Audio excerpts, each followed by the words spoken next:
Challenge ka ba, kuya? Certified ka na, kuya. Sabi ko sa kanya, sa naaayon sa mukha ko, yung gupit. Nakakuha niya naman. Kaya ibang barbero dyan, ha. Pag sinabi ng customer, ganong gupit, gantong gupit, huwag yung kayo masusunod, ha.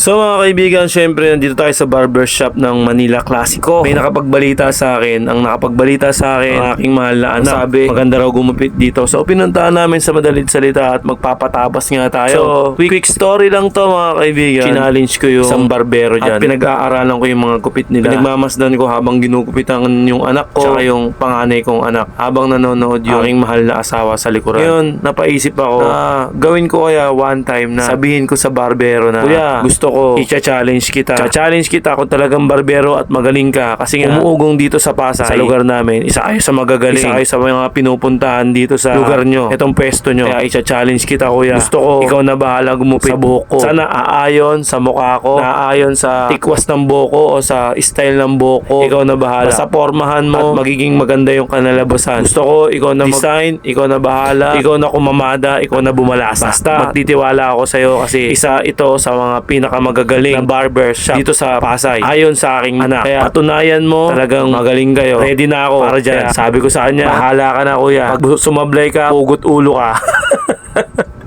Alright. Kasi base sa akin mga experience sa ibang barbero, hindi naman sa nila lahat. Yung ibang barbero, mas sila pa yung susunod kaysa doon sa magpapagupit. Kung minsan, magbibigay ng picture, yung picture na ibinigay nila, titignan ng barbero, tapos pagkagupit, iba na yung itsura. Minsan, yung ibang gusto magpagupit, ang gusto, yung gupit mismo magaya, pati yung mukha magagaya.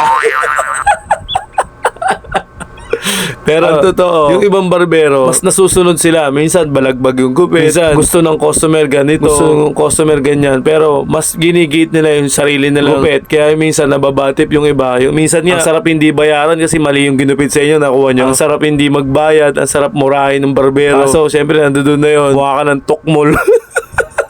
Wala tayo magagawa nun eh, di ba? Ganun talaga eh. Kaya mapapamura ka na lang sa akin at mapapamura ka na lang sa bulong. Kaya mais-ayos lang dyan yung ibang barbero. Kaya sana, kung ano yung gusto ng customer, maging honest kayo. Pag hindi nyo kaya, hindi nyo kaya. Kapag kaya nyo, kaya nyo. Ganun lang, honest lang kayo. Alright? Huwag puro gupit lang. Kailangan yung babalik yung customer at magiging satisfied. At yung mga customer na gugupitan nyo, papasok ng maligaya, lalabas ng maligaya. At mai-repair kayo sa kung sino man yung mai-repair sa inyo. Mai-repair sa mga kaibigan, sa mga kilala, sa mga kapitbahay, etc. Kaya umayos-ayos lahat ng mga barbero. Shoutout sa lahat ng mga barbero. Kailangan yung gupit nyo maayos, same time naayon sa gusto ng customer. Huwag kayong matigas ang ulo. Hindi yung kayo masusunod. Kailangan sila ang masusunod kasi sila ang may hawak ng buhok nila, sila ang may-ari ng buhok nila. Kaya mga kaibigan natin barbero, kailangan magandang serbisyo, pulido, para may repair kayo sa mga ibang tao. At tuloy-tuloy ang serbisyo ng mga ginugupitan nyo. Diba? Mas masarap yung maintenance kayo kaysa yung ginupitan nyo yung tao, pagkalikod, minumura kayo at hindi na kayo nire-repair. Yung puro may mintas ang mga matatanggap nyo, hindi kapuri-puri. Kailangan ingatan nyo, magmadali, puliduhin ang katrabaho, mahal man yan o mapamura. Ang maganda dyan yung pinipilahan, yung binabalik-balikan. Kaya na mas mainam dyan. Kaysa yung isang trabaho, hindi na kayo babalikan. Balagbag yung trabaho, hindi na kayo babalikan. Diba? Mas maganda yung laging perfect. O, hindi naman perfect. Pulido,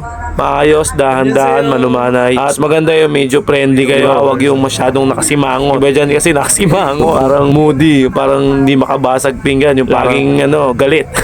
Kaya good vibes na tayo lagi araw-araw mga kaibigan kong barbero. Alright?